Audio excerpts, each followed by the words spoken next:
Welcome to volume 261.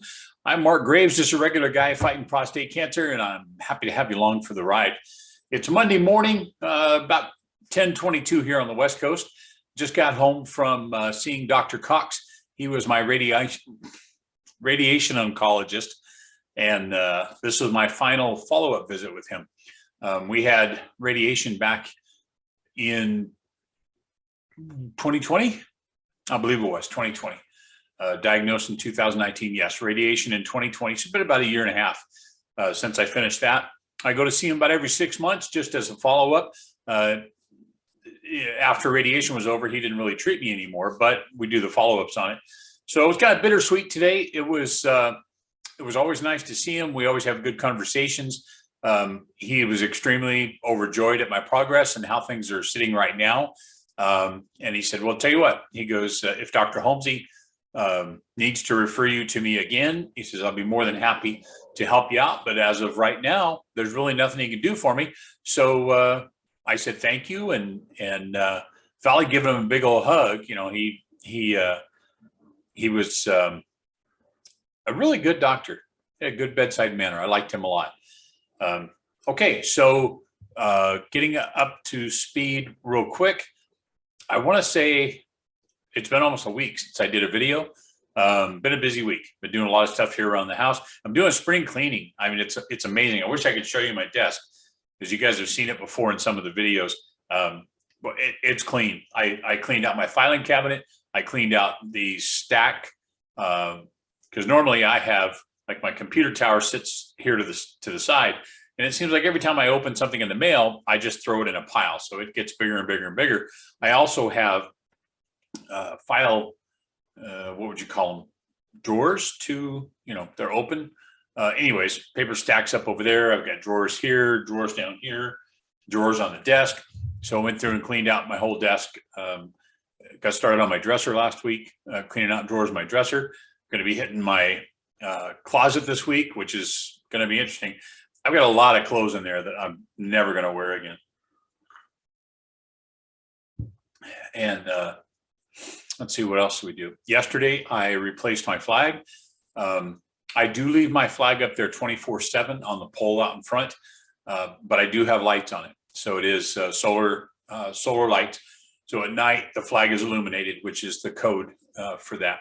But they do get pretty ratty. And the flag code also, the flag, if it becomes torn or tattered or ripped, you're supposed to replace it. So yesterday, I had ordered, gosh, I don't know, a week ago, I think I had ordered a new flag. And so yesterday, I actually got a pole for the door, one of the ones that comes out of the side. I mounted all of that, and then I hung the flag up. The flag's a 3x5, and it's a bit big for outside the front door. So I went ahead and swapped it on the actual flagpole in my yard and put that up there. So Old Glory's waving nice. And actually that leaves me with a couple of flags in the garage. And so what I'll do is take them to Home Depot, and they have a box at Home Depot, and you can take and put the flags in there.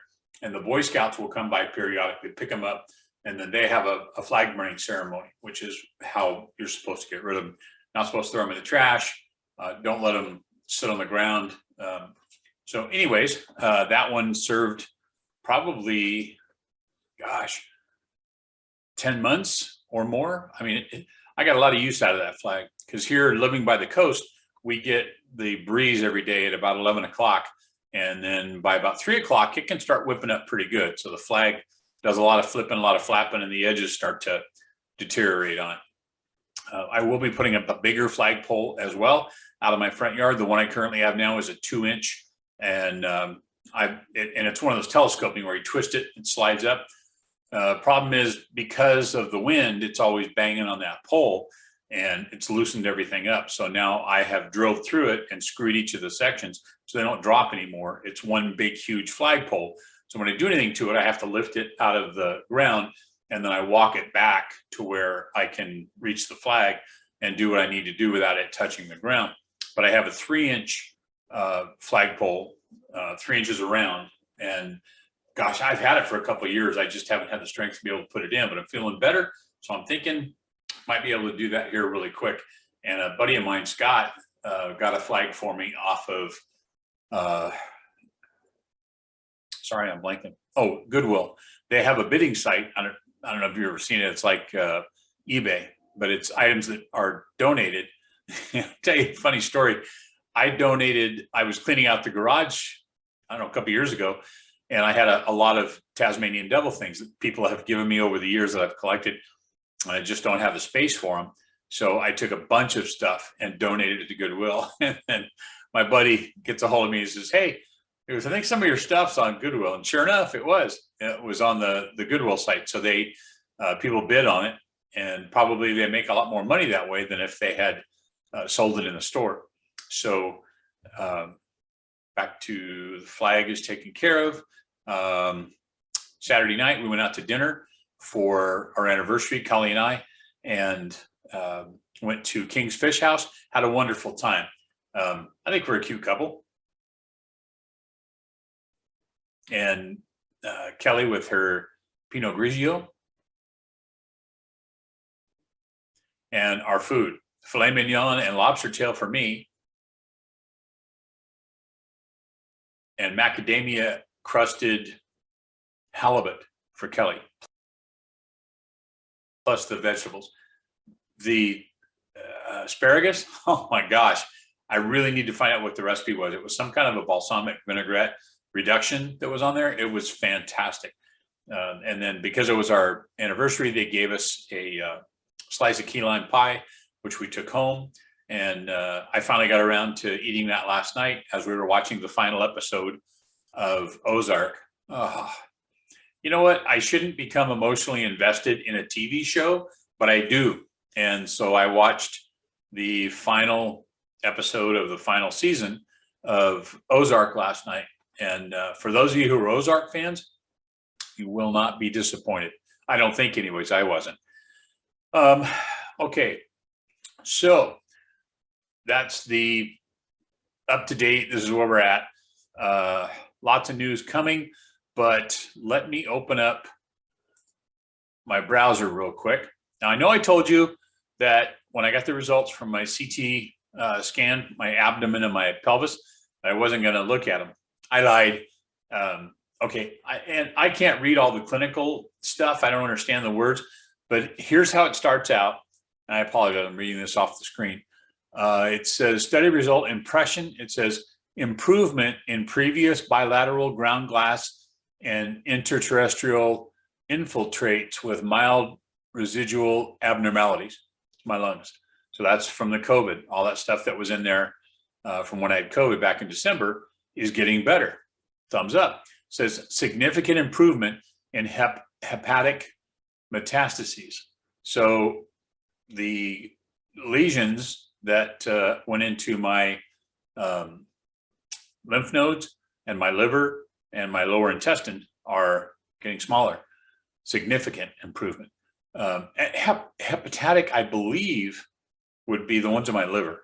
It says improvement in intra-abdominal pelvic adenopathy. Well, I have no idea what that means, but improvement, that's the word I'm focusing on. Let's see, resolution, stable bilateral. Okay, so anyways, like I said, the rest of it, man, it's so hard to read. But overall, it talks about the lesions farther down here and gives their sizes, centimeters, getting smaller. But the point of the results, and I have not discussed these with my oncologist yet. That'll be on the 9th, I believe, May 9th. I think it's good stuff. I mean, I feel happy about it. I especially feel grateful about it, and I'm pretty doggone stoked right now. My PSA is looking good. My testosterone is looking good. My CT scan is showing improvement in both my lungs, my liver, my lymph nodes, my lower intestine. I saw the results on the one for my left arm, and the tingling, lack of strength, all that kind of stuff. So I haven't talked to him yet about the results on that. So that's all coming up, I believe, on the 9th. But I got to tell you, I'm just extremely grateful right now for how I feel. Yesterday I wore myself out, but I've been staying up later at night too. I used to have to go to bed at 7 o'clock. That was it. I mean, I couldn't function after 7 in the evening. And I've been staying up a couple of nights this past week, 10:30. Saturday night we were up to almost midnight because we went out to dinner and then we were binging Ozark. But yeah, I'm feeling fantastic. So a humongous thank you to all of you who follow the channel. I greatly appreciate you being here. All of the prayers, all of the good thoughts, all of the positive energy you're putting into the universe, all of the aloha, the shaka, the good juju, everything that you guys send my way. I totally appreciate it. And the channel has grown amazingly over the last couple of weeks. So from me to all of you, thank you for all of the thumbs up that you put on there, the comments that you leave, the subscriptions, sharing the channel with other people. You guys are incredible. And the larger this channel gets, the more guys will reach. Also too, just a couple quick updates and I'll let you go. I will do the catch up. I'm going to be starting over to tell my story. I'm trying to get the information lined up for that. And I'm going to take you up to speed from how this all started, how I found that I had cancer, the treatments that I've had, the diagnosis that I've had, what I've gone through, the good stuff, the bad stuff.